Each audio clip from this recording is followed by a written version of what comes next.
Welcome to NASDAQ Trade Talks. I'm your host, Jill Malandrino, Global Markets Reporter at NASDAQ. We're coming to you live from the 86th Annual STA Market Structure Conference in Washington, D.C. Joining me for this segment, we have Glenn Lesko. He's the Chief Growth Officer at Dash Trading Technologies.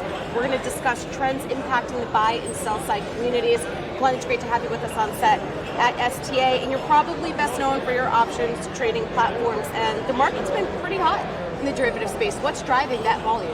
Well, so yes, we've been fortunate to be in the options business. I'd say probably different things last year than this year. So 2018, we saw a real return of volatility, especially in different fits and starts throughout the year relative to various things, political uncertainty, etc. And obviously when there's volatility, demand to trade options rises. I think this year's been a little bit different. The levels have almost sustained themselves, which is fantastic. And I think it's really different forces acting on us this year. We really haven't seen the return to volatility as much as we did in 18, but I think we're seeing the search for alpha.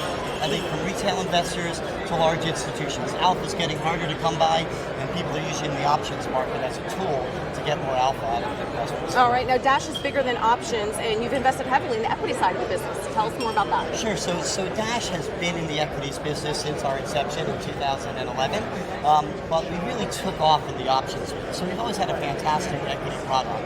I'm relatively new to Dash, and I come with an equities background, and we're just focusing a little bit more on marketing the equities product, and also adding some enhancements to generate more usage. So we've added a portfolio trading product, for example.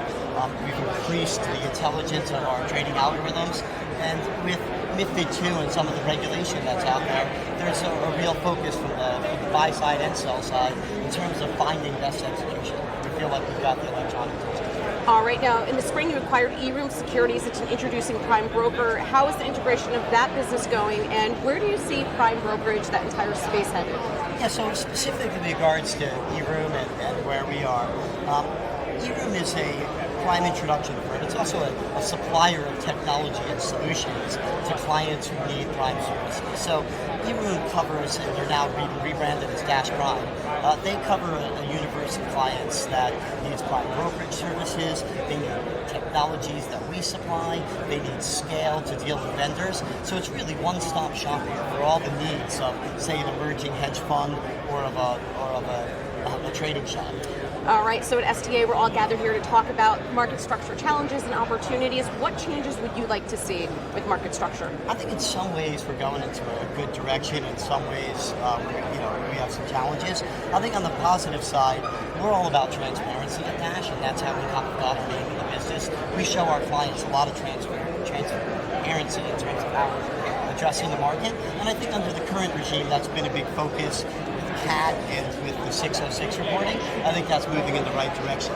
I still think there's other areas of the market where there's less transparency, and these are issues people talk to all the time about market data provision. So while we love the competition of having multiple exchanges, and we really help our clients optimize that environment, we think there should be more transparency in terms of things like SIP and Opera, and then our market data is personal from the exchanges. All right, let's wrap it up with the asset management industry. It's a big portion of where your business comes from.